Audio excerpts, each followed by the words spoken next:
অনেকদিন পর নিজেকে নিয়ে কিছু কথা লিখলাম। ধ্বংসের দিকে তাকিয়ে মুচকি হাসি দেওয়া অদ্ভুত মানুষ আমি। হয়তো আমি পাগল, হয়তো অনুভূতির ভিতরে কোনো এক গভীর অতল দুঃখ বাসা বেঁধেছে। তবুও নিজেকে জোর করে হাসাতে শিখে গেছি। যেদিন ভেতরটা একবারে ভেঙে গিয়েছিল, সেদিনও বাইরে থেকে এক চিলতে হাসি মুখে নিয়ে সবার সামনে দাঁড়িয়েছিলাম। কষ্টগুলোকে আমি বন্ধু বানিয়েছি, একাকিত্বকে আপন করে নিয়েছি।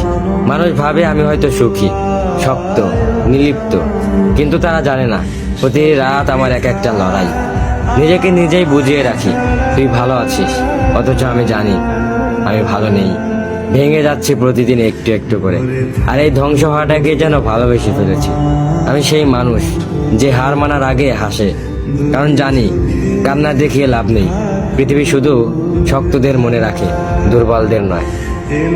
তাই আমি অদ্ভুত, আমি অনুভূতির আগুনে পুড়ে যাওয়া নীরব যোদ্ধা।